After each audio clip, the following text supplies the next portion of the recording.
এমন সুন্দর জীবন, এমন সুন্দর যৌবন, আহা শক্তির টাইমটা, জীবনের সক্ষমতার সময়। ছোটবেলা তো ভাইয়া দুর্বল, বৃদ্ধ বয়সটাও দুর্বল।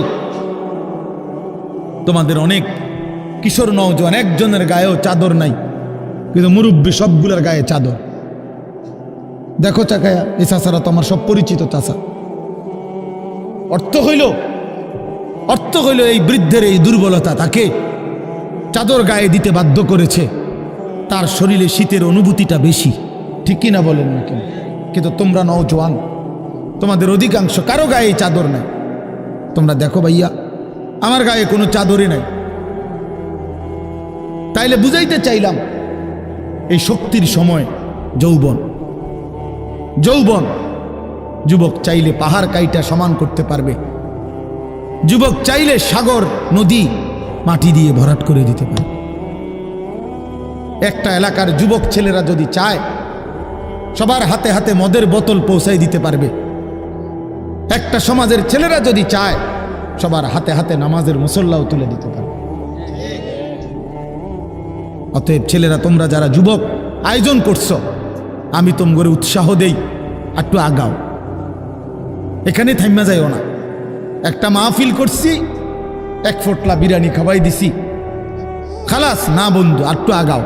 তোমরা আবার বসো, যে কয়জনে মাহফিলের আয়োজন করছো তোমরা আবার বসো, যে আমরা কেমনে আটটু ভালো হইতে পারি, আটটু চরিত্রবান হইতে পারি, আমরা কেমনে নিজেরা নামাজ ধরতে পারি। একটু যদি হিম্মত করো যুবক, ইনশাআল্লাহ ভালো হবে। শনিবার দিন আমি আমার মাদ্রাসায়, এই শনিবারে সকাল 10টা থেকে বিকাল 4:30 পর্যন্ত, এইবারই প্রথমবার আমি আলাদা 16 বছর থেকে 30 বছরের নিচে যাদের বয়স, এই কিশোর যুবকদের জন্য আলাদা ইসলাহি মজলিসের আয়োজন করছিলাম। আমার শায়েখ আল্লামা মুফতি মুশতাকুর নবী সাহেব বয়ান করছেন, আল্লামা মুফতি আমজাদ হুসাইন সাহেব বয়ান করছেন, হজরত মাওলানা মুফতি ইউসুফ বিন ইকবাল বয়ান করছেন, আমাদের কুমিল্লা ক্যান্টনমেন্টের বড় একজন শিশু বিশেষজ্ঞ ডাক্তার মিজানুর রহমান উনি বয়ান করছেন, আমি নিজে কিছু কথা বলছি।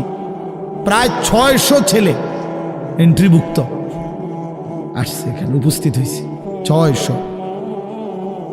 সন্দ্বীপে, চট্টগ্রামে আমরা প্রতি বছর সন্দ্বীপ যাই, সেখানে 4টা-5টা ছেলে ফজরের নামাজের জন্য, তারা বন্ধু কলেজের ছেলে, 4-5 জন ছেলে মাত্র।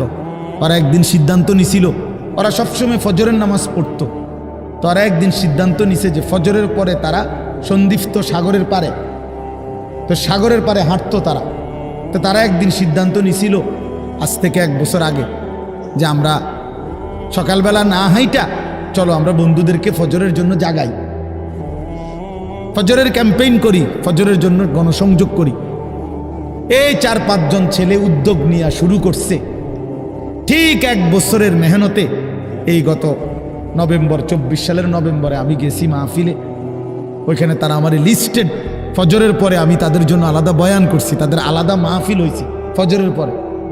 মানে রাইতে আমি যেই প্যান্ডেলে ওয়াজ করছি, ওই প্যান্ডেলটা তারা সকালের জন্য আবার ভাড়া নিছে। বুঝেন না এই কথা? আমি ওখানে ছিলাম, আর ওখানে রাত্রে আসা যায় না, ওইটা সন্দ্বীপে স্পিড বোট দিয়ে আইতে যাইতে হয়, তো তার রাইতে আওয়ানোর সিস্টেম নাই, থাকতে হয়। এই জন্য ফজরের পরে আবার বয়ান করছি 1.5 ঘন্টা। তো ওরা, আমি বললাম এত ভোরে ছেলেরা আইবনি, কয় হুজুর আসবে ইনশাল্লাহ, আপনি দেখেন। তারা আমারে দেখাইছে কাগজে কলমে লিস্টেড করা, প্রায় 4,500 ছেলে এখন ফজরের নামাজ জামাতে পড়ে। যুবক চাইলে কি না পারে, যুবক চাইলে ভাঙতে পারে, যুবক চাইলে গড়তে পারে, যুবক চাইলে বুলডোজার দিয়ে সমান করে লাইতে পারে, সমান করে ফেলতে পারে। আবার সেই ভাঙার উপরে যুবক চাইলে গড়তেও পারে। আল্লাহ তাআলা নওজোয়ানের শরীরে অসম্ভব হিম্মত দান করছে, অসম্ভব হিম্মত। এই জন্য বাপ, আমি যুবক যারা, তাদেরকে উৎসাহিত করলাম।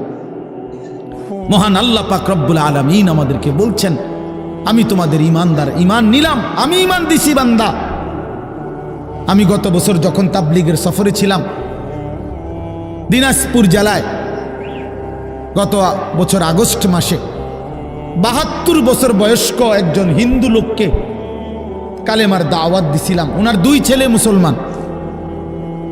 ওনারে আমি 2.5 ঘন্টা কালেমার দাওয়াত দিছি।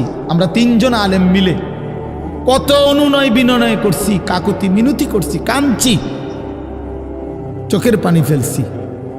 একটা বার চাচা কালেমা পড়েন, আপনার ছেলে মুসলমান, ছেলের বউ মুসলমান, আপনার নাতি নাতনি সব মুসলমান।